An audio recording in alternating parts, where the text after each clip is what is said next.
Bienvenue sur Gaïa Ayurveda, retrouve ta vraie nature. Le podcast qui vous aide à vous reconnecter à votre essence et à vivre en harmonie avec les rythmes de la nature. Je suis Laura et ensemble nous allons explorer les fondamentaux de l'Ayurveda. Bienvenue dans ce nouvel épisode. Aujourd'hui nous allons parler d'un sujet aussi puissant qu'essentiel. La naissance, l'accouchement et l'accompagnement des femmes dans cette transition. Que vous soyez enceinte, que vous envisagiez de l'être un jour, ou que ce sujet vous intrigue simplement, cet épisode est l'occasion d'explorer une approche plus intuitive, respectueuse et profondément connectée avec la femme et la maternité. Nous allons parler également de la place de doula, du lien entre l'Ayurveda et la naissance, et l'importance du postpartum. Pour cela, j'ai le plaisir d'accueillir Camille, doula et accompagnante à la naissance. Ensemble, nous allons plonger dans son expérience, comprendre son rôle et voir comment est sa vision de la naissance. Bonjour Camille, j'aimerais que tu te présentes, que tu nous expliques qui tu es, ton parcours et ce qui t'a amené à devenir doula. Et bonjour à tous, merci de m'avoir aujourd'hui Laura, c'est un plaisir. J'ai toujours été passionnée par l'accompagnement et plus particulièrement l'accompagnement des familles. Moi, de formation, ma première formation, c'est éducatrice de jeunes enfants, ce qui correspondrait au Québec à un diplôme de travailleuse sociale spécialisée en petite enfance 0-5 ans.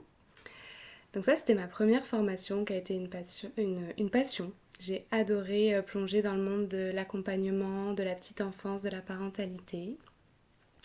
J'ai commencé à travailler en prévention de la protection de l'enfance en France, qui a été un travail passionnant d'accompagner des mères dans leur rôle de parents, d'accompagner les enfants aussi afin qu'ils soient en sécurité.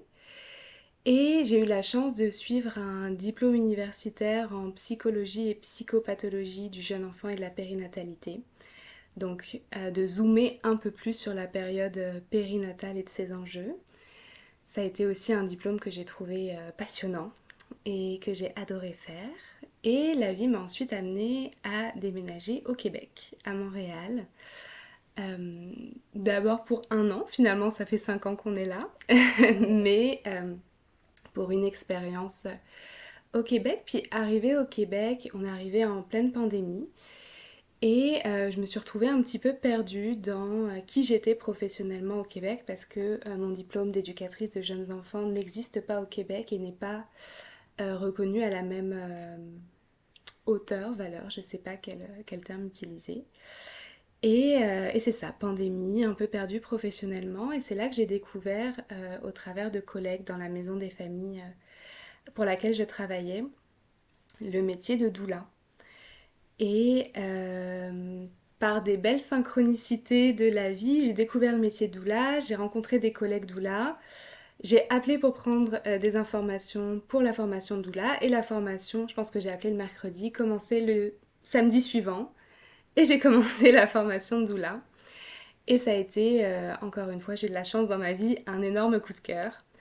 Une révélation vraiment de zoomer encore plus sur la période périnatale et la place des femmes, le pouvoir des femmes, comment redonner du pouvoir aux femmes. Surtout, je pense que c'est ça qui m'a beaucoup parlé, démystifier un peu l'aspect très médicalisé qu'on donne à la naissance de nos jours, puis le ramener à des notions qui sont finalement assez compréhensibles et comprendre les enjeux sous-jacents.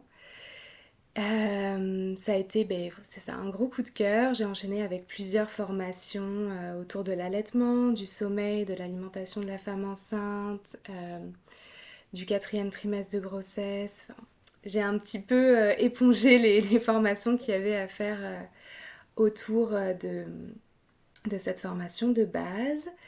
Et puis ensuite, je me suis assez naturellement dirigée vers le yoga pré- et post-natal par le biais du studio de yoga dans lequel je pratiquais, où la directrice m'a dit «Ah mais Camille, t'es doula, viens à la formation, ça va t'intéresser». Nouveau coup de cœur, j'ai adoré. Et c'est ça qui m'a amenée à faire la formation professorale de yoga à la Sangha, au cours de laquelle j'étais rencontrée Laura. Et, euh, et voilà, et donc c'est un peu ça mon parcours en périnatalité. Et c'est un parcours qui ne cesse d'évoluer parce que je pense que comme toi, quand on est passionné par un sujet, les ramifications et les possibilités de formation sont infinies. Et donc on n'a jamais terminé d'apprendre. Non, on sera toute notre vie des étudiantes. Oui, c'est sûr. Je pense qu'il y aura toujours des choses à apprendre et à approfondir et à améliorer, que ce soit sur nos connaissances ou notre posture aussi. Je pense que c'est la richesse de notre expérience. Puis est-ce que tu peux nous expliquer un petit peu le rôle en fait d'une doula? Parce qu'il y en a peut-être certains qui ne connaissent pas encore ce que c'est une doula, son rôle et puis la manière dont elle accompagne les femmes.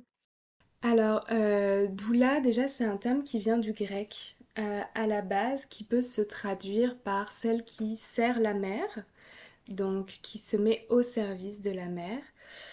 Le terme doula est génériquement assez utilisé, que ce soit aux États-Unis, au Canada, en France, en Europe. Au Québec, on utilise aussi le terme accompagnante à la naissance, qui a été développé un peu dans une optique de sortir de la notion d'asservissement qu'il peut y avoir dans le terme doula. Je pense que malgré tout, le terme doula est plus court et plus rapide à utiliser et gagne quand même pas mal en popularité au quotidien. Donc la doula, je vais utiliser le féminin parce que c'est essentiellement des femmes qui pratiquent le métier doula. Il y a quelques hommes qui le font aussi. Je ne veux pas les invisibiliser, mais je vais utiliser le féminin pour aujourd'hui. Donc la doula, c'est une femme qui va accompagner la femme, le couple, la famille au travers de différentes étapes de leur vie et généralement, plus spécifiquement, au travers de la parentalité. Et donc, c'est une personne qui va accompagner la mère, la famille, dans les choix qu'elle va faire pour elle, pour sa grossesse, pour son accouchement et pour son postpartum. Puis la doula, l'idée c'est que c'est une personne de confiance avec laquelle on va créer un lien, un peu en opposition par exemple au milieu médical où en fonction des rendez-vous on ne voit pas forcément le même médecin, les rendez-vous vont vite, il y a une thématique spécifique à aborder. La doula elle est vraiment là pour comme être un fil, un repère tout au long de ces étapes qui sont la grossesse, l'accouchement, la naissance, le postpartum et être disponible pour écouter, entendre, référer, accompagner la famille au travers de ce qu'elle vit, au travers de ses choix. Donc la doula, le rôle de doula peut être incarné par une amie, par une grand-mère, par une femme sage. De nos jours, on sait qu'on vit dans des sociétés où notre village est un petit peu moins développé. Donc la doula peut venir un peu combler cet isolement, cet éloignement. Je dirais aussi que sa spécificité, mettons en opposition à une tante qui se mettrait au service, c'est qu'elle a des connaissances actualisées, des données actuelles qu'on a autour de la grossesse, de la périnatalité. Et son rôle, c'est d'aider la famille à faire ses choix. Donc elle va normalement, ne va pas être là pour dire ah c'est ça le choix que tu dois faire, c'est le meilleur, c'est le seul qui existe. Son rôle c'est de présenter le panel des options avec ses avantages, ses risques, ses inconvénients et de faire en sorte que la famille puisse faire un choix éclairé qui lui ressemble pour cette grossesse, cet accouchement, ce postpartum. Et donc c'est de dire mettons pour ton lieu d'accouchement, voici les différents lieux qui existent, les différents professionnels qui peuvent t'accompagner, les avantages, les inconvénients. Toi, qu'est-ce qui résonne en toi? C'est quoi tes besoins? C'est quoi tes attentes? C'est quoi tes envies? Et d'essayer de guider la famille pour que ultimement elle fasse le choix avec lequel la famille se sent la plus à l'aise et la plus alignée possible. Ouais, c'est super beau. Ouais, c'est beau, c'est complexe, c'est beaucoup d'humilité. Le but, c'est vraiment de croire que la famille a les ressources pour faire les meilleurs choix pour elle-même et de juste lui donner les clés pour qu'elle puisse être en capacité de les faire. Donc c'est vraiment, à mon sens, une approche féministe qui promeut l'empowerment des femmes. Et ça s'inscrit du coup au travers de la grossesse, de la préparation à la naissance, du soutien lors de l'accouchement et du soutien en postpartum. Donc ça peut être très diversifié, mais à des étapes de vie qui sont souvent primordiales pour la femme, et le couple, et la famille, et les personnes qui gravitent autour. Et puis, est-ce que tu pourrais nous expliquer la différence entre l'accompagnement d'une doula par rapport au corps médical? Parce qu'on pourrait simplement tomber enceinte et décider de se diriger vers son médecin. Donc, est-ce que tu peux nous expliquer clairement ces différences? La doula ne fait pas partie du corps médical. La doula ne porte pas de diagnostic, elle ne pratique pas d'actes médicaux, qui sont des actes réservés. La doula, elle est vraiment là pour un soutien plus émotionnel, psychologique.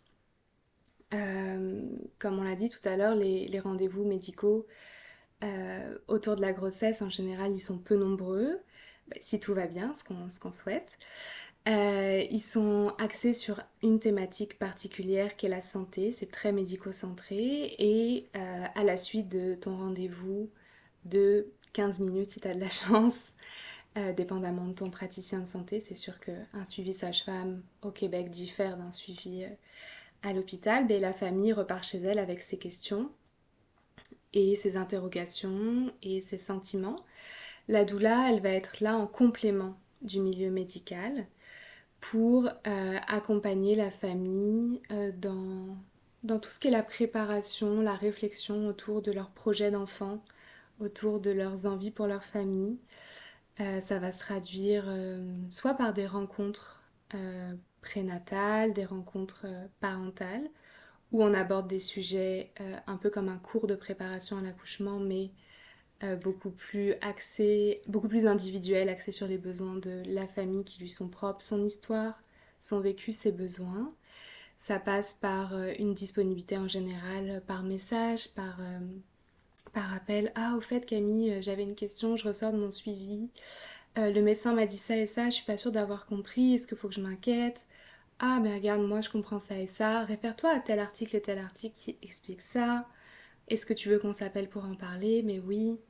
Donc, je vois le travail de la doula comme un accompagnement complémentaire de l'accompagnement médical, qui est intéressant, qui est important. Mais je vois ça comme tricoter ensemble quelque chose qui fasse en sorte un filet de sécurité pour que la mère et le couple se sentent en pleine compréhension de ce qui se passe et qui reprennent du pouvoir sur leur décision, sur leur cheminement. L'idée, c'est de faire en sorte que le couple sache qu'il a des options, que la femme sache qu'elle a des droits autour, mettons, de l'accouchement, qu'il y a des choses qu'elle a le droit de questionner, qu'elle a le droit de refuser, qu'elle a le droit de désirer. C'est de l'accompagner à comprendre qu'est-ce qui serait important pour elle, pour cet accouchement, pour cette rencontre avec son bébé. Et une fois qu'elle a défini un peu ce qui serait important pour elle, comment est-ce qu'on accède à ça? Donc, qu'est-ce qu'on va mettre en place pour faire en sorte que ce souhait soit réaliste, pour faire en sorte que ça se passe dans la direction le plus possible de ce que la femme veut. C'est sûr qu'il y a ton plan et il y a le plan, puis tout ne se passe pas comme on souhaite tout le temps. Et ça peut être très beau aussi, mais comment on fait en sorte de tendre vers ce que la femme souhaite pour elle et que ce soit réaliste. Et tu sais, ça me fait un peu penser finalement au rôle de l'Ayurveda aux médecines conventionnelles, puisque finalement ces médecines traditionnelles holistiques, elles ne viennent pas à l'encontre de la médecine allopathique, mais finalement ce sont vraiment deux médecines qui peuvent être complémentaires et vraiment en association pouvoir répondre au plus grand nombre de problèmes. Et je pense que la doula, comme en Ayurveda, on se base vraiment sur qui est la femme en tant que femme, qui est ce couple, quelle est son histoire, avec quoi ils arrivent. L'idée, c'est vraiment que ce soit le plus individualisé possible, que ça leur ressemble le plus possible pour qu'ils se retrouvent là-dedans et justement sortir de... On est dans une société où on a tendance à beaucoup normaliser, c'est-à-dire prendre une norme et la plaquer sur tout le monde en pensant que c'est ce qui est correct pour tout le monde. On a beaucoup de protocoles qui sont très généraux, mais du coup, ça laisse peu de place à l'unicité de chacun et son histoire et ses besoins. Donc c'est des approches qui sont personnalisées et je pense qu'on se rejoint beaucoup là-dedans. Il faut d'abord rencontrer la personne pour pouvoir l'accompagner. Est-ce que tu aurais des témoignages ou des histoires à nous raconter pour nous parler de manière assez concrète de ton accompagnement? C'est sûr que peut-être ce que je peux préciser, c'est que chaque doula a sa couleur. Donc chaque doula va accompagner les familles, même si je pense que de manière générale, les valeurs sont communes. À chaque doula, son type d'accompagnement. Donc ce que je vais partager, c'est moi, ma vision de mon accompagnement. Et si elle ne vous rejoint pas, il y a potentiellement d'autres doulas qui proposent d'autres choses qui sont aussi très riches et très belles. Euh, Moi, dans les accompagnements que je propose, euh, en général, ce que je propose, c'est 5 rencontres de préparation ensemble en amont, avant l'accouchement, la présence à l'accouchement, on pourrait y revenir ensuite, et 5 rencontres en postpartum. 5 rencontres, pour certaines doulas, ça paraît vraiment beaucoup. Il y a des entreprises aussi de doulas qui se sont créées. C'est beaucoup 3 rencontres qui sont proposées.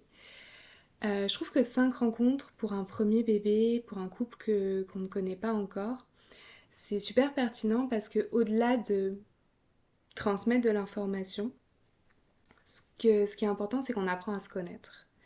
On apprend à se connaître avec le couple, on apprend à comprendre comment on fonctionne, quel type d'humour ce couple apprécie, comment chacun réagit à, mettons dans un couple hétérosexuel, quand monsieur est stressé, ah il se renferme un peu comme ça, ou il a tendance à parler comme ça, ah elle quand telle émotion survient, c'est plutôt, je sais pas, quand elle est en colère, ah c'est des larmes qui sortent, ok, ça me permet d'apprendre à les connaître, à comprendre comment ils fonctionnent en tant que couple, et eux à me connaître aussi, et l'idée c'est de développer de la confiance. Parce que le jour de l'accouchement, c'est un moment avec beaucoup d'intensité, beaucoup de vulnérabilité, beaucoup d'intimité. Et c'est pas le moment de se dire, la petite Camille, finalement, je la connais pas tant. Est-ce que j'ai envie qu'elle me voie toute nue, là, en train de pleurer, avec plein de fluides de tous les côtés? Non, je veux que le jour où on soit rendu à l'accouchement, à l'accompagnement, on ait une complicité, une sécurité qui fasse qu'on sait quel va être le rôle de chacun. On travaille ensemble pour faire en sorte que ce soit que la femme se sente le plus en sécurité possible, le plus dans son cocon, que le coparent se sente en sécurité aussi, se sente en contrôle de ce qui se passe, comprenne les enjeux de chaque étape, ne se sente pas seul. Donc, en général, c'est 5 rencontres que je propose. Puis, on a toujours de quoi discuter aux 5 rencontres. Les contenus des rencontres varient un peu d'un couple à l'autre. Je dirais que pour un premier bébé, on va quand même parler de tout ce qui sont les étapes de l'accouchement, la physiologie de l'accouchement, la gestion de la douleur. Moi, j'aime ça beaucoup, on pourra en reparler, préparer le postpartum. Je trouve que c'est vraiment, c'est quelque chose sur lequel j'insiste toujours. On prépare le postpartum avant d'être dans le postpartum. On peut parler d'allaitement, on peut parler, j'ai des couples qui ont besoin de se projeter sur les risques d'accidents domestiques à la maison. J'ai des couples qui ont besoin de se projeter plus sur des questions de budget. J'ai des couples qui ont plus envie de parler de la communication dans leur couple. Ça varie, on s'adapte à chaque famille. Et c'est des rencontres de 1h30 que je propose. Parce qu'en général, moi je suis un peu bavarde. Les couples sont bavards. Le temps d'arriver, de se dire bonjour, de se raconter comment était la semaine, de parler de la météo, ça fait déjà une demi-heure qu'on est ensemble. Donc c'est des rencontres de 1h30. Je veux qu'on ait de l'espace, je veux qu'il y ait de la place pour que émergent les questions qu'on n'avait pas prévu de poser, les questions qu'on avait prévu de poser, le contenu de la rencontre. Et en général, on conclut, j'ai des petits outils pour conclure la rencontre, de questions à se poser dans le couple, pour aider à continuer à se projeter, à communiquer. C'est drôle, les papas en général, dans les couples hétérosexuels, la première fois, ils sont un petit peu oh, on va faire des questions. Puis après, ils sont à fond. Ils sont là, on n'a pas eu les questions, on n'a pas eu le temps, il faut en choisir 3, tout ça. Donc, c'est des beaux moments. Moi, j'aime ça, les rencontres. Et puis, après, il y a la présence à l'accouchement. Donc là, la doula est de garde pour le couple qu'elle va accompagner. C'est-à-dire qu'on définit une date ensemble, en général c'est autour de la 37e semaine de grossesse, où la doula devient sur appel. C'est-à-dire que j'ai mon téléphone avec moi où que j'aille, prêt à sonner sous la douche quand je dors, quand je donne un cours de yoga. Et la famille va me tenir au courant si l'accouchement, les premiers signes de travail commencent. Et ensuite, dépendamment du plan qu'on a établi ensemble en amont, on se retrouve soit chez eux, soit au lieu d'accouchement qu'ils ont choisi, pour que je les accompagne tout au long du travail qui va amener à l'enfantement, à la naissance de leur bébé, à la rencontre. On pourra reparler plus spécifiquement du rôle de la doula pendant l'accouchement. Je reste en général jusqu'à 2 heures, 3 heures, 4 heures après la naissance de bébé, dépendamment des besoins, de comment s'est passé l'accouchement. Puis après, il y a un soutien en postnatal qui est offert. Euh, dans mon forfait, moi, c'est écrit 5 rencontres de 1h30 en postnatal. La réalité, comme je propose aux couples, c'est que ça leur donne droit à un nombre d'heures qu'on dispose dans les jours qui suivent la naissance en fonction de ce qui est utile pour eux et pertinent. Donc des fois c'est un bloc de 3 heures parce qu'ils viennent de rentrer à la maison puis qu'ils ont besoin de soutien. Des fois c'est une demi-heure après 1h30. On varie en fonction de ce qui fait du sens pour eux. J'essaie vraiment de m'adapter pour que que mon accompagnement soit un réel soutien à des moments clés dont ils ont besoin. Donc ça, c'est mon forfait global, c'est mon forfait tout complet. Puis après, pour certains couples, j'ai des forfaits qui ne contiennent pas la présence à l'accouchement. Il y a des couples qui font ce choix de ne pas vouloir une doula le jour de l'accouchement pour plein de raisons. Et des couples aussi de France, en fait, parfois qui veulent un accompagnement à distance. Donc je ne prends pas l'avion le jour de l'accouchement pour les accompagner depuis Montréal. Et j'ai des forfaits aussi de soutien en postnatal. Donc c'est un peu ça les forfaits les types d'accompagnement que moi j'offre. Après, c'est ça, il y a des doulas qui sont photographes aussi et qui proposent, en plus de l'accompagnement à la naissance, de prendre des photos pendant l'accouchement. Il y a des doulas qui sont acupunctrices et qui vont proposer, aussi des séances d'acupuncture, des doulas massothérapeutes, des doulas spécialisées en huiles essentielles. Il y a des doulas qui ont un background plus médical. Ça se développe de plus en plus des femmes qui sont infirmières et qui décident d'être doulas aussi. Il y a des couples qui recherchent ça. Il y a des doulas qui sont plus dans la spiritualité, l'incarnation d'âme, des, des rituels plus autour de la grossesse, de l'accouchement. Des doulas qui se spécialisent dans l'accompagnement des couples LGBTQ+, des doulas du religieux aussi qui teintent leur accompagnement de la religion qu'elles vivent, en qu'elles croient. Donc il y a vraiment plein de types d'accompagnement et de doulas qui existent, pour autant de types de familles qui existent. Oui, finalement, il faut vraiment trouver la doula qui nous correspond le plus, qui partage les mêmes valeurs que nous, avec qui on sent en confiance, parce que finalement, tu partages avec elle toute ta période de grossesse, et même bien plus que ça. Donc, c'est vraiment super important, tout comme trouver un praticien en Ayurveda qui nous corresponde, de vraiment aller de pair et de se sentir attiré par une personne qui nous convient le plus à nous. C'est exactement ça. Puis moi, c'est ça, souvent on me demande, ah, mais comment je choisis ma doula? Puis c'est vraiment de choisir une personne avec qui tu te sens en confiance, avec qui tu résonnes, puis que tu te vois que cette personne-là va être là dans des moments où tu vas te sentir très vulnérable, où tu vas pleurer, où tu vas être un peu perdu dans ta vie, tu ne te seras pas lavé les dents, tu vas peut-être venir je sais pas, de ce que tu as vécu, mais tu n'étais pas au mieux de ta forme, puis tu vas te sentir à l'aise que cette personne-là soit là, à tes côtés. Donc, faut vraiment, je pense, prendre le temps. On pourra y revenir un peu de comment choisir sa doula aussi, mais je pense que ça doit être une rencontre. Des deux côtés aussi, tu sais, je pense qu'il faut que s'il y a un coparent, que le coparent se sente aussi à l'aise avec la doula. parce qu'on travaille beaucoup avec le coparent pendant l'accouchement et toute la période postnatale. Donc. Tu nous parlais un petit peu du fait que tu accompagnais les familles durant l'accouchement. Est-ce que tu peux nous expliquer en fait le rôle que toi tu as durant l'accouchement tel quel en tant que doula? Pendant l'accouchement, mon rôle, on va le définir en amont.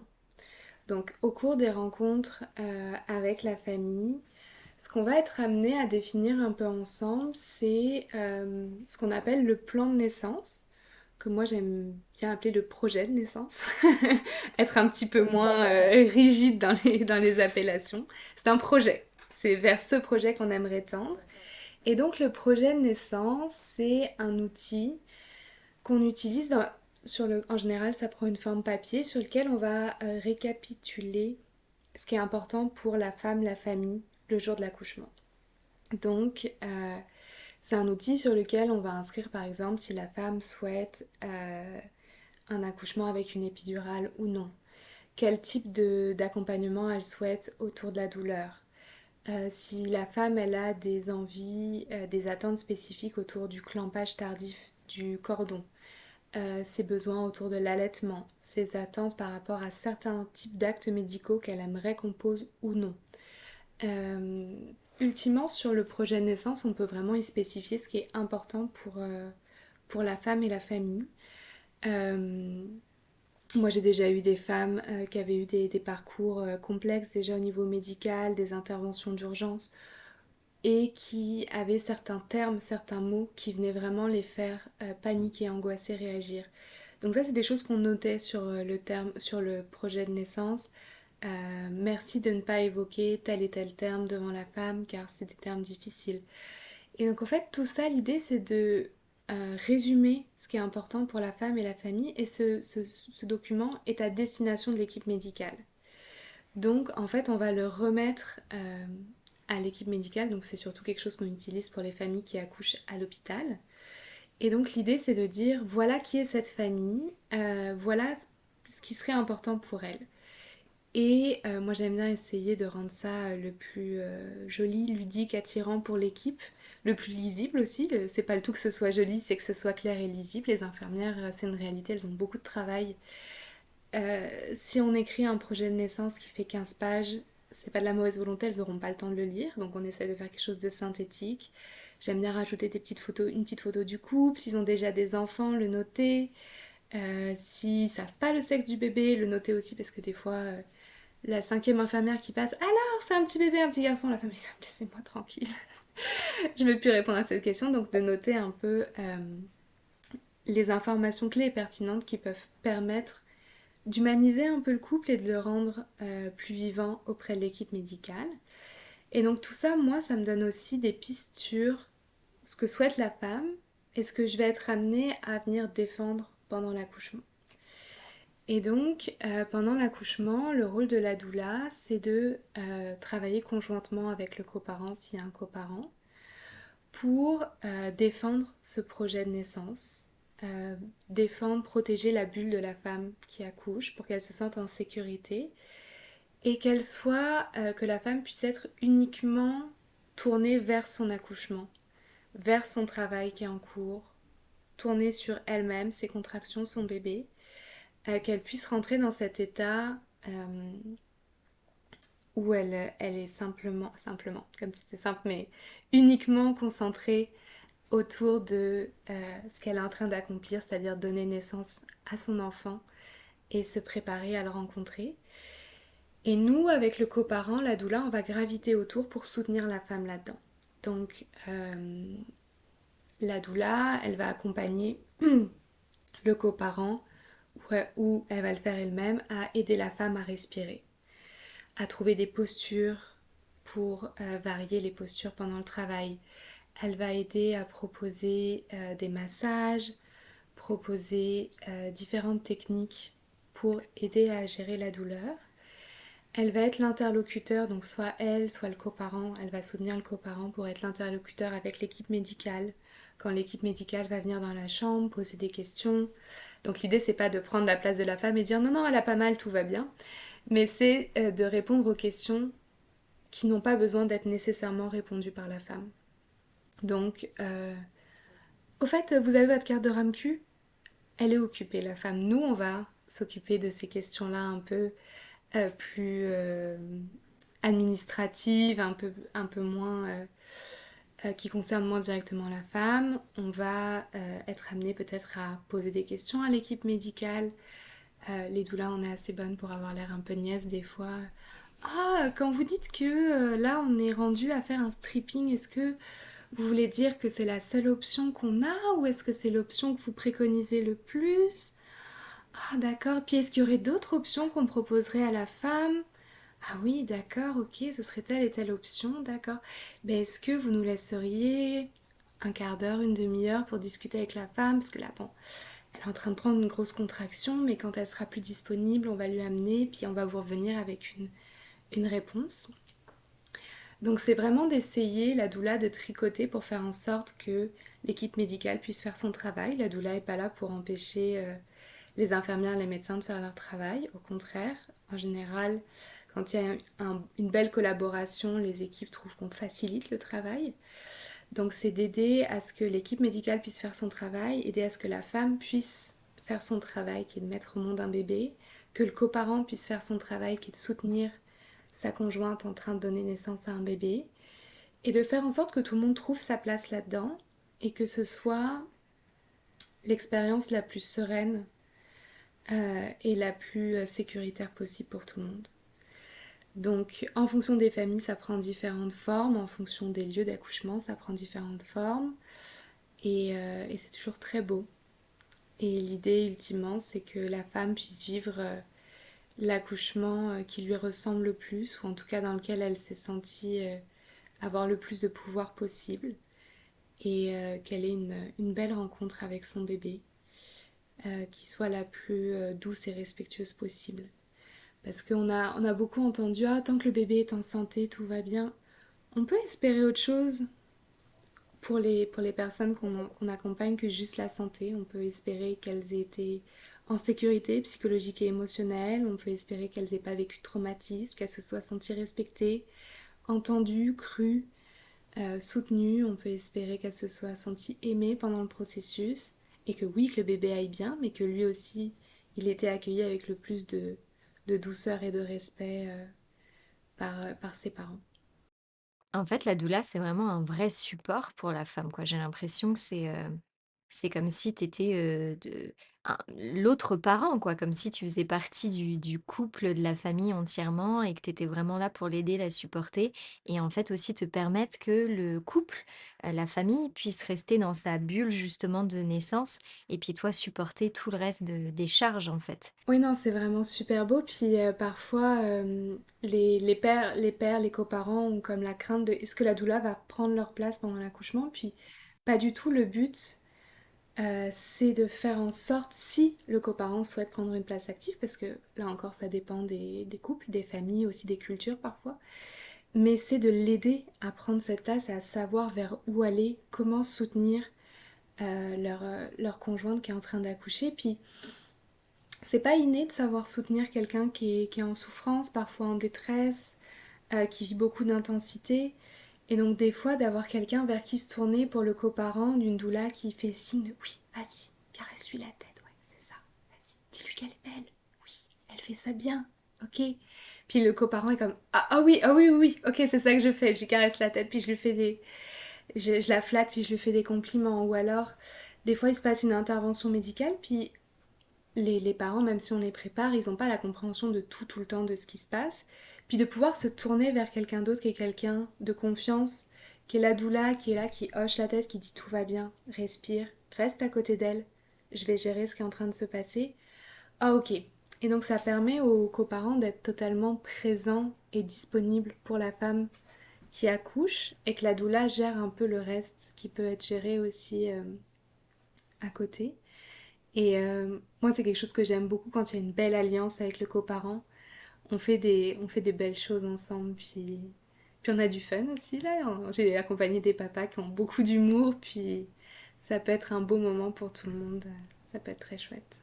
Là, on a beaucoup parlé, d'accouchement dans le milieu, médical. Est-ce que ça t'est déjà arrivé en tant que doula, d'accompagner des couples qui veulent un accouchement physiologique. L'accouchement physiologique, c'est un accouchement qu'on va dire où on limite le plus possible les interventions médicales et extérieures. Donc, en général, ce que les couples disent, les femmes, c'est qu'elles veulent tendre le plus possible vers un accouchement physiologique, donc avec le moins d'interventions médicales possible.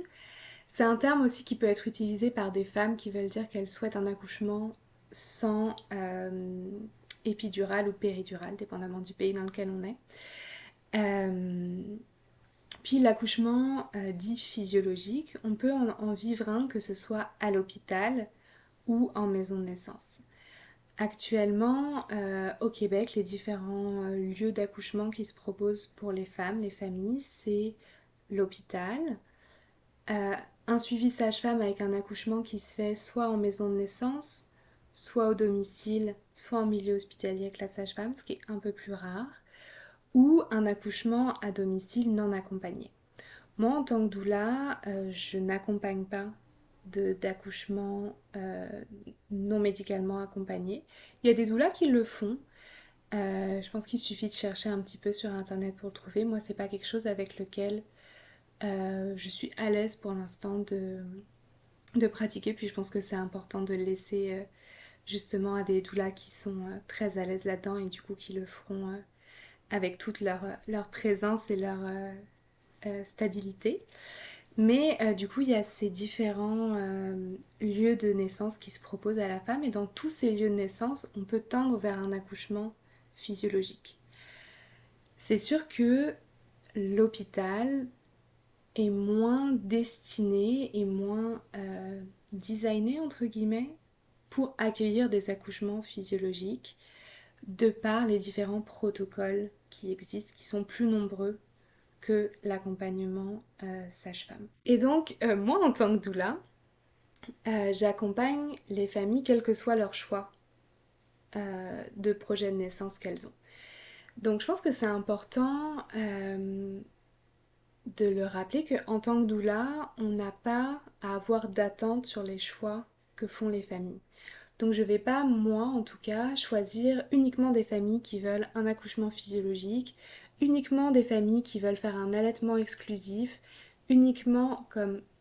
Je pense que tous les choix que les femmes font sont valides et valables et que c'est important d'accompagner la famille quels que soient ses désirs d'accouchement. La seule chose que je pense que c'est important, c'est que la famille puisse faire ces choix-là. Donc que ce soit un choix qui est animé par des réflexions, des options qui lui ont été proposées et que ce soit le choix qui leur ressemble le plus. Ultimement, c'est sûr qu'en tant que doula, je pense qu'on a une affinité avec le suivi sage-femme qui est très individualisé, qui est très respectueux de la physiologie de l'accouchement. Mais ça ne veut pas dire que j'estime que c'est le meilleur suivi qu'une femme puisse avoir. Puis quand je rencontre un couple, ce qu'on essaie d'évaluer ensemble, s'ils se posent la question du suivi de grossesse qu'ils souhaitent avoir et du lieu d'accouchement, c'est à quoi tient leur sentiment de sécurité. Est-ce qu'ils vont plus se sentir en sécurité à l'hôpital? Est-ce qu'ils vont plus se sentir en sécurité à accoucher chez eux? Quel est le type d'accompagnement qui les met à l'aise et qui les rejoint? Puis c'est ça qui va permettre qu'ils aient une belle expérience. Une famille qui me dit, moi, j'ai des antécédents médicaux hyper compliqués, j'ai l'habitude d'être à l'hôpital, je connais bien ce milieu-là, j'ai mes repères. Il y a 8 infirmières dans ma famille, mon grand-père est médecin, je baigne dans ce milieu-là, puis j'ai l'impression que c'est là que je dois être pour mon accouchement. Ok, go, c'est parti, tu vas accoucher à l'hôpital, c'est parfait. Au contraire, une femme qui va me dire, moi, j'ai des super mauvaises expériences à l'hôpital, de penser que je dois aller faire une prise de sang, je me sens hyper mal, ça me met des palpitations, j'arrive pas à être calme. J'ai un rapport au milieu médical qui est super compliqué de par qui je suis. C'est pas là que je veux aller accoucher, j'aimerais une maison de naissance. Ok, qu'est-ce qu'on peut mettre en place pour que ce soit possible? Puis, c'est sûr que les sages-femmes au Québec ne peuvent pas suivre tous les types de grossesse. Il y a des grossesses plus à risque qu'elles peuvent pas suivre, mais si tu peux pas avoir le suivi sage-femme que tu souhaitais, comment est-ce qu'on va chercher à recréer les meilleures conditions à l'hôpital, les conditions qui te rassuraient, pour tendre vers ta vision rassurante de l'accouchement. Donc c'est ça, moi j'ai pas de préférence ou d'attente, c'est ça, c'est plutôt ça le terme, j'ai pas d'attente par rapport aux choix que font les familles, du moment euh, qu'elles qu'elles peuvent, que la famille puisse faire les choix qui lui ressemblent. Ouais, puis je pense que c'est ça, c'est important aussi d'expliquer aux femmes qu'elles ont le choix. Parce que, bon, moi, je prends mon expérience via mes années en France, où pour moi, j'ai aucune de mes amies qui a ne serait-ce que tenté un choix différent que celui d'aller accoucher à l'hôpital. Et certes, je trouve, en tout cas au Québec, que c'est quand même un peu plus développé et qu'on nous laisse un petit peu plus le choix en tant que femme de justement prendre cette décision. Parce qu'en fait, chacune, il y a pas de bon choix, mais chacune aura une préférence par rapport à son vécu, par rapport à qui elle est, puis par rapport à ce qu'elle veut pour, sa naissance. Et c'est ça que je trouve, super intéressant, c'est d'offrir tout ce panel de choix, d'expliquer toutes les possibilités et puis, d'accompagner au mieux, la femme et la famille, en fait, dans cette décision-là. Oui, c'est exactement ça. Puis je pense qu'il faut pas oublier aussi qu'il y a une question de privilège aussi beaucoup là-dedans, qu'on n'est pas tous égaux par rapport aux renseignements, par rapport au traitement du corps médical qu'on reçoit, par rapport au type d'informations qu'on reçoit aussi parfois. Je pense que c'est des réalités qu'il faut avoir en tête. Moi, j'ai pratiqué en tant que doula, j'ai été employée par un centre de pédiatrie sociale pendant 4 ans. Et donc, on accompagnait spécifiquement des familles en situation de vulnérabilité, beaucoup de familles racisées. Et c'est un fait, que ce soit en France ou au Québec, que les femmes racisées ne reçoivent pas forcément les mêmes traitements par le corps médical, pas le même accompagnement. Puis je pense que là, il y a aussi un militantisme à avoir et une prise de conscience à avoir en tant que doula, d'accompagner ces femmes pour qu'elles reçoivent le même accompagnement et la même qualité de soins que n'importe quelle autre femme, et d'être consciente de parfois des privilèges aussi des populations qu'on accompagne. C'est sûr que peut-être qu'on y reviendra, les suivis doula, c'est pas des suivis qui sont pris en charge ni par la RAMQ ni par la Sécu en France, donc ça s'adresse aussi à des catégories de familles qui soit ont les ressources financières, soit ont eu accès à l'information et ont décidé de construire un projet autour de ça et de mettre de l'argent de côté ou de demander à leur famille, à leur entourage de les soutenir dans ce choix. Mais ça demande quand même d'avoir accès à de l'information, de l'éducation et un entourage soutenant ou de la prévision à moyen terme d'avoir un budget doula. Comment est-ce que toi tu les accompagnes, ces femmes qui ont envie d'un accouchement un peu différent? Mais je pense que comme dans beaucoup de sphères, le savoir, c'est le pouvoir. Donc généralement, je trouve que ce qui aide à... Ben, il y a deux versants là-dessus, mais à redonner du pouvoir aux femmes, c'est de les aider à comprendre c'est quoi les processus qui vont se dérouler pendant l'accouchement. Et c'est ça qui va nous permettre, c'est des processus que j'explique en fait à tous les couples. Qu'est-ce qui va se jouer pendant l'accouchement? Ça va être quoi le chemin que le bébé va devoir faire? Comment est-ce qu'il va trouver son chemin jusqu'à la naissance? Ça va être quoi les enjeux hormonaux? Qu'est-ce qui va jouer au niveau de l'ocytocine? Qu'est-ce qui va jouer au niveau du cortisol? C'est quoi les impacts? Qu'est-ce qui va jouer au niveau du corps de la femme, au niveau émotionnel? Les différentes étapes de l'accouchement telles qu'on les comprend, telles qu'on les conceptualise actuellement. Et une fois qu'on comprend tout ça, on va aussi mieux comprendre c'est quoi les impacts des interventions médicales sur tout ce tissage de, de mécanismes qui interagissent les uns avec les autres et comment certaines interventions viennent un peu créer un petit grain de sable dans ces mécanismes ensemble. Comment est-ce qu'on peut faire en sorte que cette intervention ne pénalise pas tout? Mais ça nous amène aussi à réfléchir à du coup chaque intervention, la conséquence qu'elle peut avoir et comment elle peut amener une autre intervention médicale, ce qu'on appelle la cascade des interventions. Et donc de comprendre ça, ça va nous donner les clés pour savoir qu'est-ce qu'on met en place pour préserver tout ce processus au travers de l'espace qu'on propose à la femme, au travers de la respiration, au travers du mouvement, euh, au travers de la confiance. Comment on va créer justement cette bulle dont on parlait pour préserver tout ce, tout ce processus, toutes ces petites intrications les unes avec les autres, ces interactions qui permettent à la femme de donner naissance à son bébé. Euh, on parle aussi beaucoup du fait que le corps sait ce qu'il a à faire pour la femme de redonner confiance aux femmes à cet endroit-là.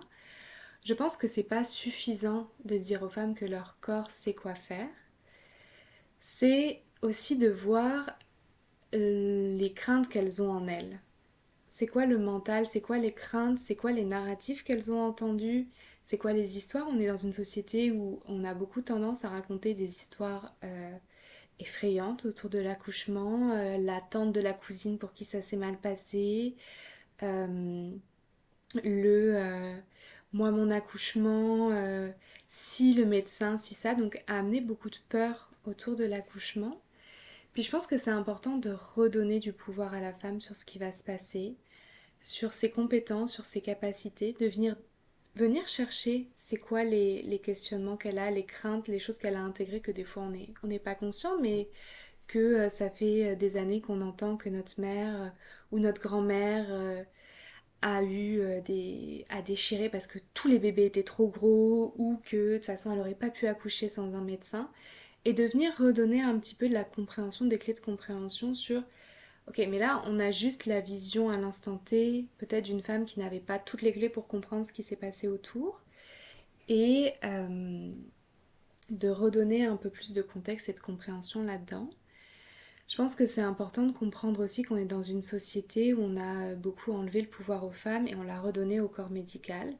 Encore une fois, il y a des situations où c'est extrêmement pertinent d'avoir l'accompagnement médical, où c'est nécessaire, où sans ça, il y aurait des drames.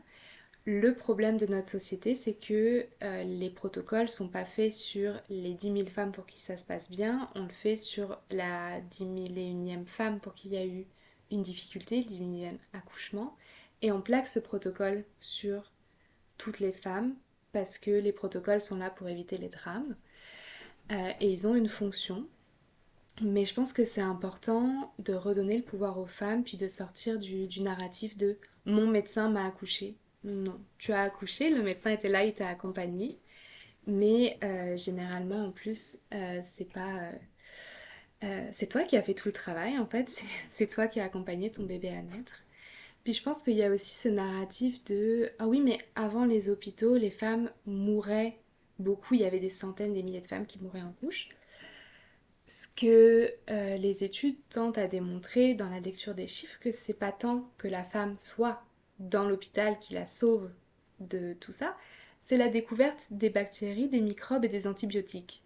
Donc c'est sûr que oui, quand on a compris que le médecin qui était médecin légiste et médecin accoucheur, il fallait se laver les mains entre ces deux patients et qu'on avait des antibiotiques pour éviter les fièvres puerpérales et tout ce genre de complications, c'est sûr que ça a aidé beaucoup de choses. Ça n'empêche que la femme est capable de donner naissance à son bébé, qu'on est des mammifères et qu'en tant que mammifères, on sait donner naissance à nos bébés. La question est, est-ce qu'on a été coupé de cette puissance et de ce savoir ancestral par tout un tas de politique et de courants et de... On pourrait en parler des heures aussi de la société patriarcale, ce que ça a amené. Mais toujours est-il que c'est important, je pense, de donner de la connaissance aux femmes, donner de la compréhension et venir travailler sur les peurs qui les habitent. Et de venir aussi réfléchir à pourquoi est-ce qu'elles font ce souhait-là de vouloir accoucher de manière physiologique. Est-ce que c'est parce qu'on leur a dit que c'était mieux? Est-ce que c'est parce qu'elles en sont intimement convaincues? Est-ce qu'elles veulent éviter telle ou telle chose? Et c'est de venir vraiment travailler autour de ça pour que la doula, le coparent, comprennent ce qui est vraiment important pour la femme et qu'on la guide au travers des étapes de l'accouchement Et aussi, tu sais, d'ouvrir des portes pour que, ultimement, si on dévie un petit peu du plan, que c'est pas un échec et que il y a moyen de rendre les choses très belles, même si c'est pas tout à fait le plan qu'on avait à la base. Donc on travaille sur tout ça, c'est assez vaste, c'est assez large, ça diffère en fonction des femmes, puisqu'on va essayer aussi de travailler. Parfois, c'est de référer la femme aussi vers d'autres ressources. La doula n'a pas toutes les réponses à tout. Des fois, c'est un suivi avec une psychologue. Des fois, il faut travailler en ostéopathie. Des fois, c'est de l'ayurveda. Des fois, il y a des choix qui sont plus médico-centrés. Puis, on va accompagner la femme à faire ces choix-là.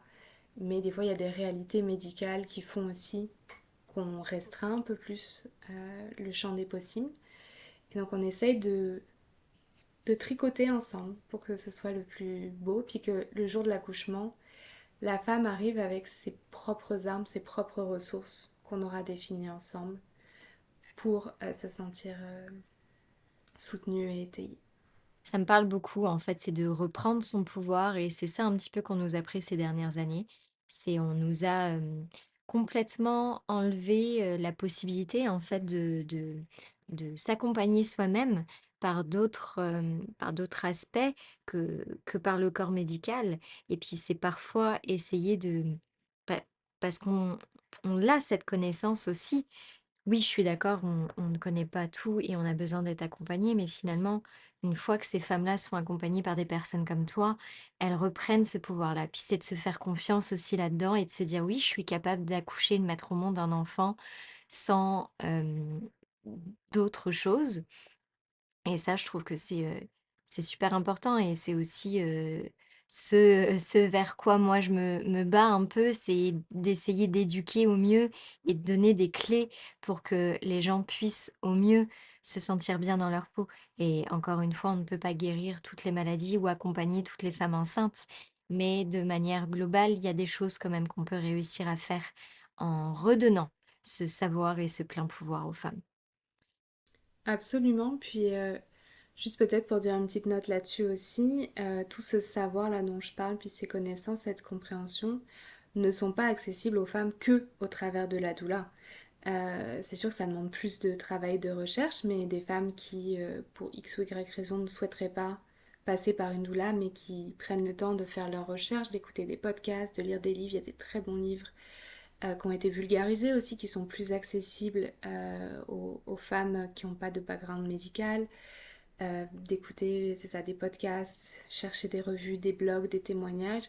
Tout ça, c'est aussi des ressources qui sont accessibles aux femmes. Puis le but, c'est pas juste de faire la promotion des doulas. Il existe d'autres ressources aussi pour des femmes qui seraient intéressées puis qui veulent se renseigner.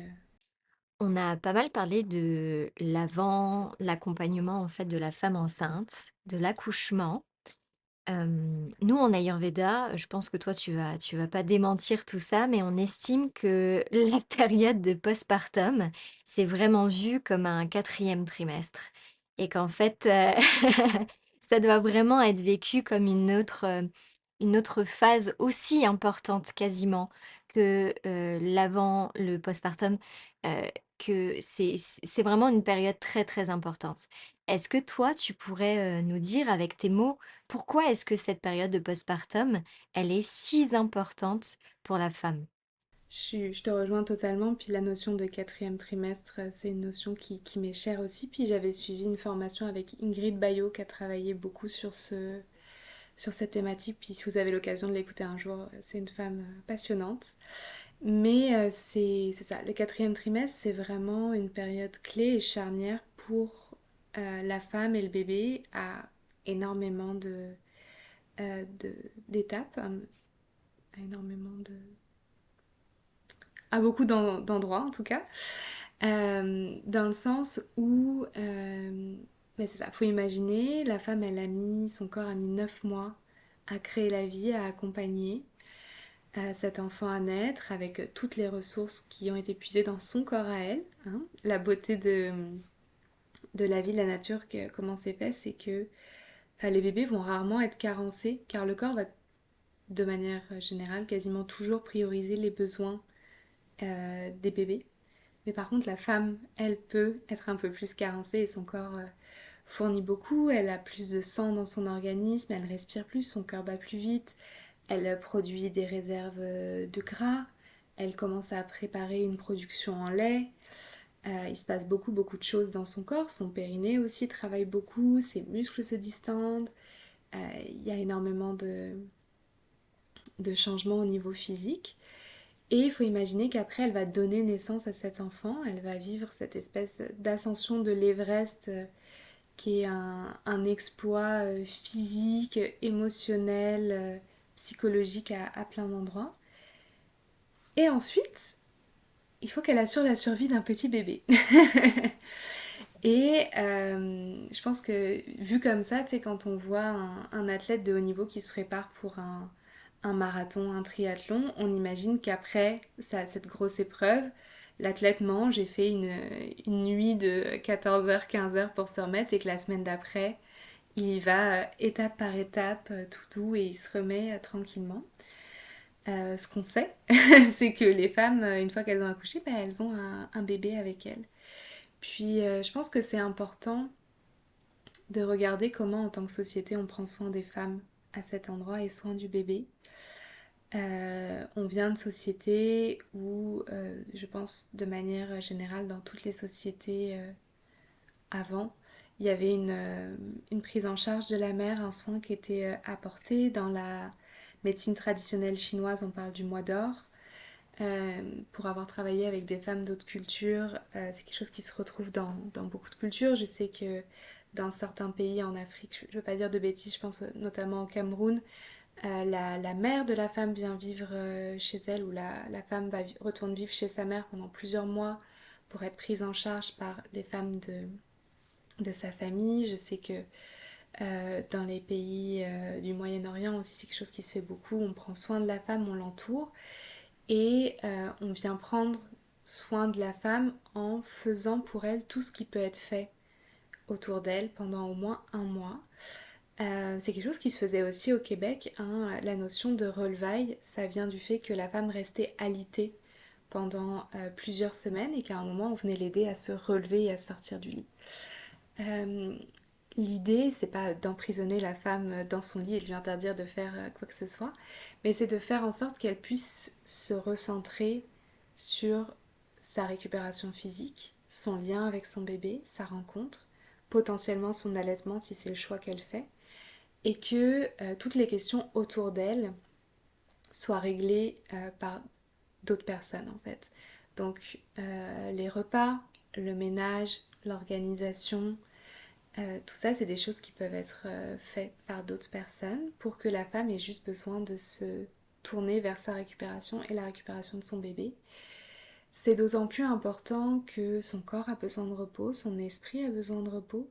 Le système nerveux d'une femme qui vient d'accoucher, on le sait, il est mis à rude épreuve.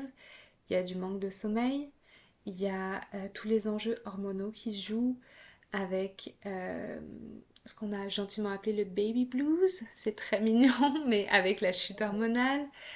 C'est une période, le postpartum, où les femmes se redéfinissent entièrement de qui elles sont en tant que femmes, en tant que mères. Le couple se redéfinit, le rôle de la place de chacun dans ce couple, dans cette famille, que ce soit le premier bébé, le troisième, le quatrième, ça vient changer quelque chose dans la dynamique familiale. Il y a beaucoup de réajustements à faire, beaucoup de choses à redéfinir, à reconstruire, c'est super beau. Mais on le sait, les périodes de transition, c'est énergivore, ça demande beaucoup de ressources.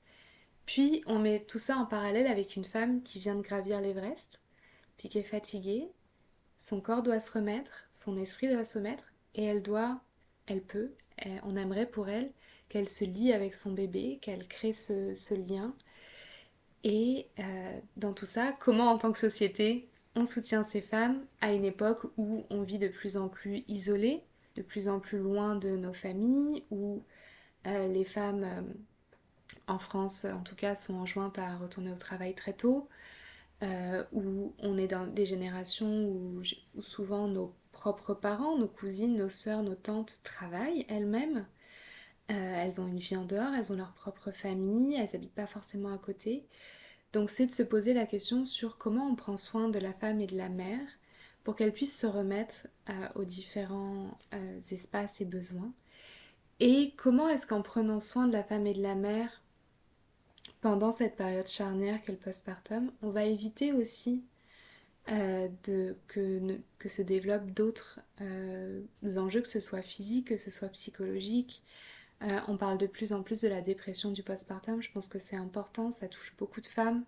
C'est pas anodin, c'est difficile, c'est complexe à accompagner, à soigner. Puis on ne peut pas prévenir toutes les dépressions postpartum, mais il y en a qui peuvent être prévenues, anticipées, accompagnées par aussi de l'accompagnement et du soutien, parce que je pense que ce qu'on observe de nos jours, c'est que les femmes sont très seules en postpartum et que on ne peut pas attendre du coparent, quand bien même il ou elle est merveilleux et soutenant et impliqué, que un coparent prenne la place de deux grands-mères, trois cousines, quatre sœurs et cinq voisines qui amènent des plats chacune leur tour et qui prennent soin de la fratrie, qui aident à la maison, qui aident la mère à prendre soin d'elle. Donc je pense qu'il y a beaucoup à faire de nos jours pour redonner cette place au quatrième trimestre et prendre soin des femmes et des bébés, parce que c'est sûr qu'on sait là, la santé mentale de la mère et de la femme et comment elle se sent, ça a un impact sur comment l'enfant va se développer, pas du tout pour culpabiliser les mères, mais juste en tant que société, que tout a un impact sur tout, puis que si on veut que nos enfants dans le sens les enfants de la future génération, se développer le plus harmonieusement possible, ça passe par prendre soin des mères. C'est pas juste distribuer un hocher quand tu t'inscris à la bibliothèque, ou même si c'est génial, hein. Mais il y a beaucoup à faire pour prendre soin des mères, pour pouvoir prendre soin des enfants. Et puis, est-ce que tu pourrais donner aux femmes qui nous écoutent, qui sont peut-être dans ce cas de postpartum, des conseils assez simples à mettre en place pour les aider et les supporter dans cette période dont on a parlé, qui est assez achalandée et qui est assez challengeante également? Je pense que la première étape, c'est de se préparer avant le postpartum à qu'est-ce que ça va être le postpartum. Puis c'est quelque chose qui pour moi est toujours très important de travailler avec les couples que j'accompagne. C'est de regarder ensemble, ça va être quoi vos besoins en postpartum? C'est quoi votre réalité? Les besoins ne sont pas tous les mêmes en fonction des familles, en fonction de là où ils vivent. Et de regarder comment est-ce que les différentes sphères que ce postpartum va toucher, comment est-ce qu'on peut en anticiper certaines. Ça va être de regarder par exemple, quelque chose qui revient beaucoup, c'est de préparer des repas en amont.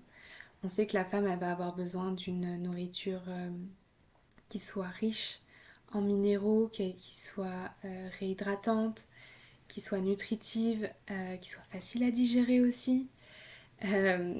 Tout ça, je pense qu'en Ayurveda, tu pourras peut-être nous en parler avec plus de détails, mais euh, ça va pas être quand on va manquer de sommeil, ça fera bébé aura 2 semaines, on sera perdu, parce qu'il se passe plein de choses, parce que est-ce qu'on a eu le temps de faire les courses, est-ce qu'on a le temps de cuisiner un bouillon de légumes pendant 3 heures, alors que si on peut s'anticiper en prénatal, de commencer à congeler certaines choses, commencer à déshydrater certaines choses aussi, dépendamment des moyens de cuisson et de cuisine que vous affectionnez, pour faire du stock en amont, pour que pendant le postpartum, la plupart des repas, il y ait juste à décongeler. C'est nutritif, c'est adapté, c'est équilibré, ça ne demande pas d'effort, ni à la mère, ni aux coparents à préparer. C'est quand même une grosse source de soulagement, toujours sur la nourriture.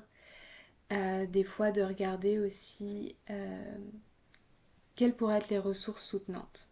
Puis là, ça nous amène à parler de l'entourage, mais qui est notre entourage disponible pour nous aider? Est-ce qu'on a des personnes qui habitent proches qui vont pouvoir nous soutenir? Est-ce que ces personnes-là souhaitent nous soutenir? On travaille beaucoup ça aussi en prénatal, de la vision qu'on a de ce que devrait faire cette amie, cette grand-mère, cette cousine, que ça nous paraît logique que bah oui, quand j'aurai un bébé, elle va venir m'aider parce que évidemment la grand-mère a envie de le faire.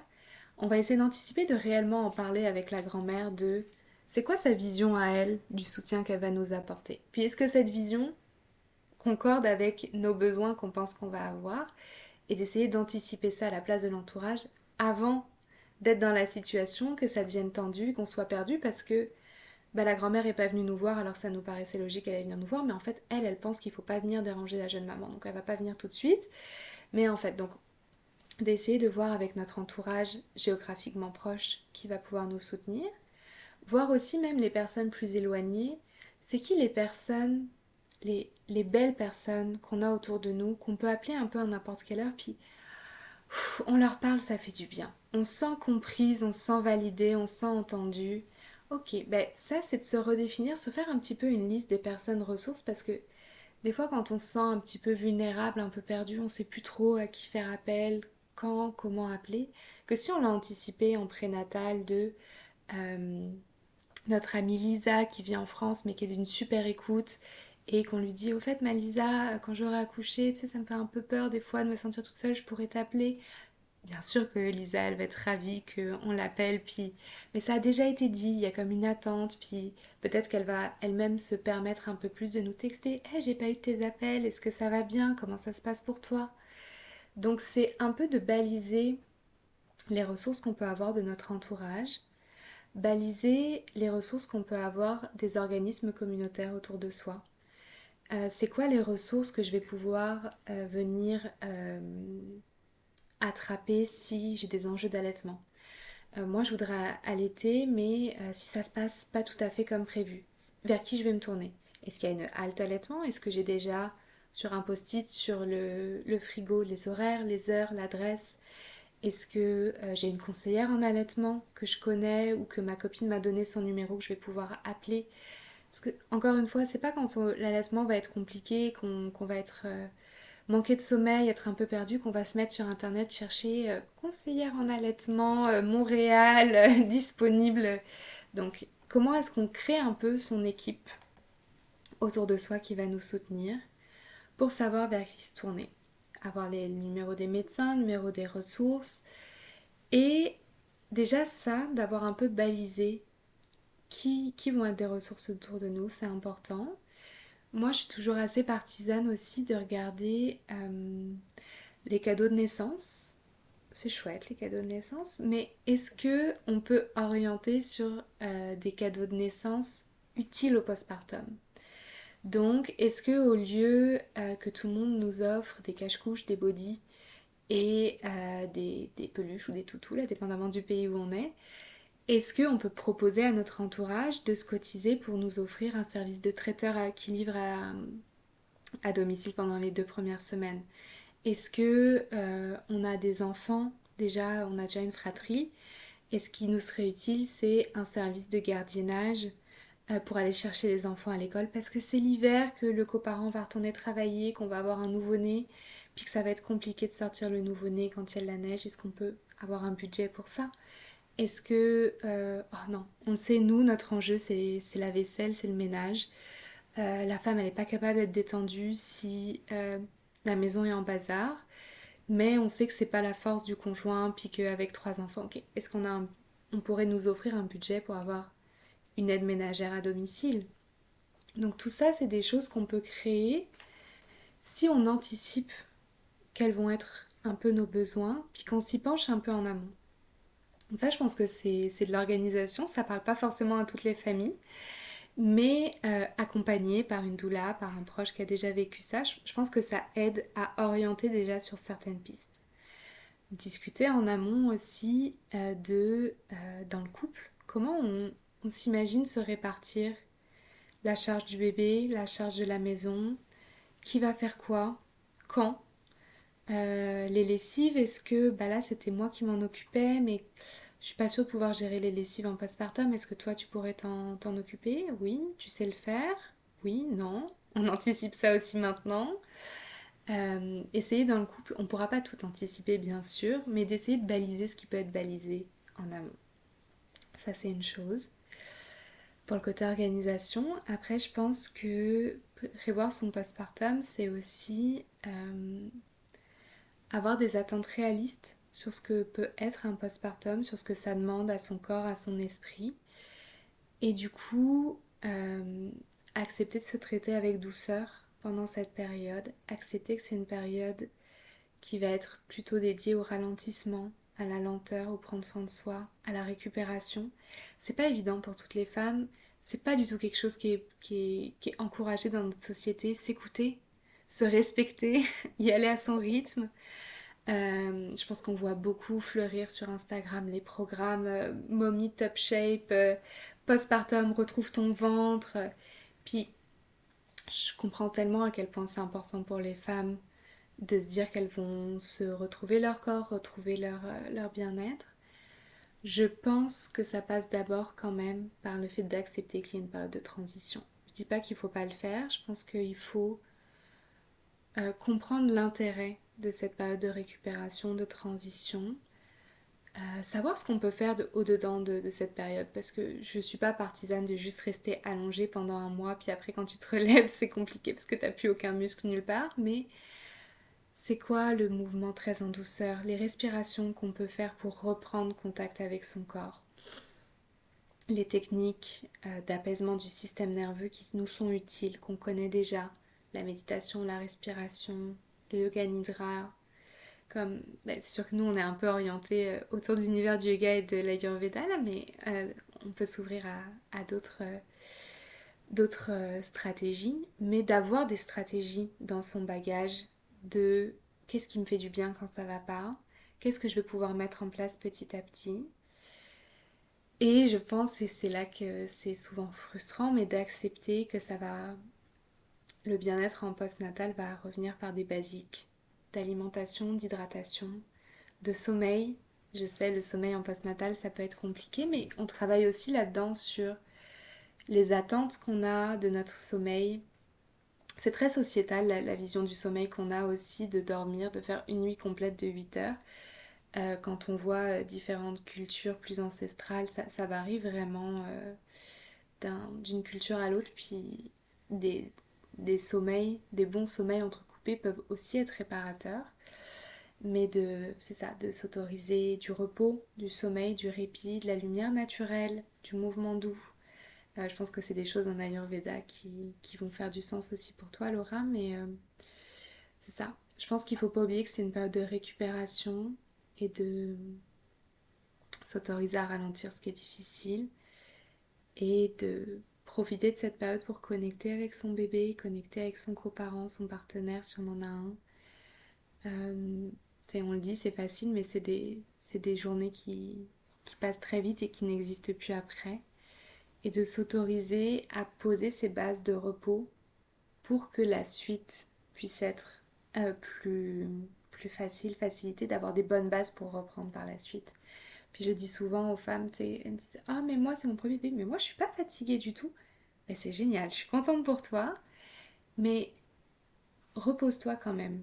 Offre-toi quand même du temps de répit, ne serait-ce que pour ton système nerveux, parce que ce que tu fais maintenant, t'auras pas à le subir dans 3 mois, qu'en fait, t'étais un peu fatiguée, mais t'avais quand même beaucoup d'adrénaline, donc tu savais pas trop quoi faire, puis qu'on aurait pu en profiter pour être moins fatiguée dans 6 mois. Donc, c'est ça. Mes conseils, c'est que ça s'anticipe, puis qu'il faut avoir des attentes réalistes euh, vis-à-vis de cette période. Ouais, c'est des beaux conseils bien complets et je pense que ça parlera beaucoup. Et effectivement, de mettre l'accent sur ce trimestre à part entière, en fait, finalement, c'est vraiment important. Et c'est ce que tu viens de faire absolument à merveille. Un petit peu plus tôt, tu nous as parlé de comment choisir sa doula. Est-ce que tu pourrais revenir un tout petit peu dessus? Parce que je pense que ça peut peut-être aiguiller, aider certaines personnes qui aimeraient se faire accompagner par une doula. Oui, moi c'est un sujet que j'aime beaucoup, puis je donne des cours de yoga pré et post-nato, puis c'est souvent que les femmes viennent me poser la question, puis j'adore parler de ça avec les femmes, puis c'est sûr qu'on s'entend que je peux pas accompagner toutes les femmes, mais du coup je pense que pour choisir sa doula, ce qui est intéressant, c'est de se poser, de prendre un temps avec son coparent, si on en a un, son partenaire, pour définir un peu, si on sait déjà un peu c'est quoi nos envies, nos besoins, les types de personnalités qui nous rejoignent aussi. Je pense qu'on a chacun des affinités parfois avec certains types de personnalités plus que d'autres. Et de discuter ensemble. Ce serait quoi nos attentes, ce serait quoi nos craintes, nos envies. Puis ensuite,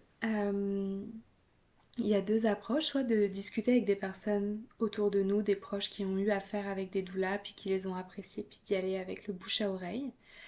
Je trouve que c'est souvent gagnant, surtout quand on a des amis proches avec qui on partage des valeurs, euh, des affinités. On apprécie, on peut être amené à apprécier le même genre de personnes. Ou alors, au Québec par exemple, il existe des groupes Facebook qui s'appellent Trouve ta doula. Et où là, tu crées un petit message sur le groupe en indiquant ta date prévue d'accouchement, ta TPA, la localisation dans laquelle tu te trouves, tes besoins et tes attentes si tu les as définis. Puis parfois aussi, il y a des assurances qui prennent des reçus en naturopathie. Est-ce que c'est quelque chose que tu souhaiterais? Est-ce qu'il y a une approche qui résonne plus? Tout à l'heure, on a parlé d'acupuncture, de yoga, massothérapeute. Tout ça, tu peux le lister. J'aime bien encourager, je sais que les femmes ont un peu plus de mal à le faire, mais je trouve ça important quand on est allophone, quand on a une langue de naissance, par exemple, je sais pas, l'italien, l'arabe, qui est différent du pays dans lequel on vit. Je trouve ça toujours riche de le notifier et de dire ah petit plus si une doula parle arabe, italien, allemand. Parce que veut pas, je trouve que dans des moments de vulnérabilité, entendre parler sa langue maternelle, c'est quelque chose qui est souvent rassurant et qui parle. Donc dépendamment de la famille, des fois je dis ben tentez-le, dites-le que c'est pas obligatoire mais que ça peut. Puis on a des belles surprises parfois. Donc je trouve ça chouette. Donc mettre sa petite annonce. Puis après, souvent il y a beaucoup de réponses. Puis c'est la même chose pour les sites internet. Si vous cherchez juste doula sur internet, il y a beaucoup de possibilités. Donc après, je pense que c'est de regarder un peu les profils, voir ce qui résonne pas, d'écouter un peu son instinct. Il y a des profils sur lesquels on va et on se dit ouf, ah non, ça m'intéresse pas trop, ou des approches qui nous rejoignent pas trop ou moins. Puis d'en contacter une ou deux ou trois. Je dirais trois max pour commencer. Puis les doulas, elles offrent généralement une rencontre d'approche qui est gratuite. Donc soit en ligne, soit en présentiel, pour juste apprendre à se connaître, se présenter un peu, puis voir justement s'il y a cette vibe dont on parlait tout à l'heure, ce feeling qui est là ou pas. Et ça peut être le moment de poser des questions aussi sur vos tarifs, sur les fonctionnements, tout ça. Et ultimement, je pense que c'est vraiment important de y aller avec une personne avec qui on résonne, avec qui on se sent en confiance et avec qui on sent qu'on a envie de passer du temps, parce qu'on passe du temps ensemble, un accouchement ça peut être long aussi, et de s'écouter là-dedans. Donc je pense que ça peut être ça qui peut vous aider à trouver votre doula. Puis moi, à titre perso, un conseil aussi que je donne, que je donnerais en fait aux familles, c'est peut-être de privilégier des familles, des doulas qui basent leur approche sur la confiance et l'empowerment, plus que sur la peur. Il y a un peu une... puis c'est pas pour dénigrer le travail de ces femmes-là du tout, mais une stratégie marketing, je trouve que je vois émerger sur les réseaux, qui est beaucoup de montrer des images un peu de ah, il pourrait vous arriver ça si vous ne vous préparez pas à l'accouchement, ou sachez que ça et ça risque d'arriver si vous n'avez pas de doula à vos côtés. Moi, c'est une approche qui résonne moins en moi et je trouve que c'est important en tant que doula de plus se positionner du côté de la confiance et de l'empowerment des femmes et de leur capacité à choisir pour elles que du côté de la peur. Mais ça m'appartient. C'était mon petit disclaimer, mais je trouve que ça peut être une intention qui est importante à mettre au cœur du processus. Et puis si les femmes qui nous écoutent, résonnent avec ton approche, comment est-ce qu'elles peuvent te retrouver? Par quels moyens est-ce qu'on peut, connecter avec toi, Camille? Principalement par Instagram. J'ai un petit compte, un bébé compte Instagram qui s'appelle camille.douceur.doula. Donc vous pouvez me retrouver sur ce compte, m'envoyer un petit message en privé si vous avez des questions, des demandes. Puis on regarde ensemble ce qui est possible de faire. C'est sûr que comme toutes les doulas, j'ai un calendrier, j'ai un nombre limité de femmes que je peux accompagner, mais ça va toujours me faire plaisir si moi je peux pas vous accompagner, de vous aider à choisir une doula qui vous ressemble et avec laquelle vous êtes en accord et vous vous sentez en sécurité. Est-ce que tu aurais un dernier partage que tu aimerais faire avec les personnes qui nous écoutent aujourd'hui, Camille? Je pense qu'on s'est dit beaucoup de choses, mais j'inviterais vraiment les femmes à croire en elles et à leurs capacités, leurs instincts, puis à quel point elles sont légitimes à faire des choix pour elles-mêmes.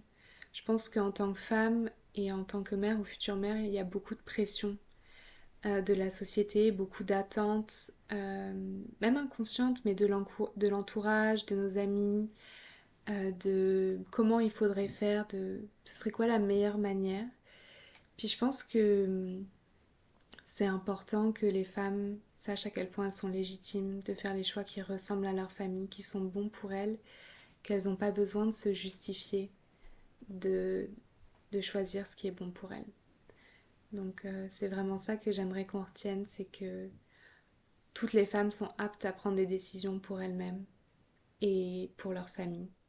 Et que je vous encourage vraiment à le faire et à vous écouter. Et que si c'est difficile de faire ces décisions, parce que toutes les décisions ne sont pas faciles à prendre, à prendre le temps de se renseigner, de s'instruire, de s'éduquer sur ces sujets pour pouvoir avoir une vision la plus claire possible des enjeux et de faire des choix éclairés.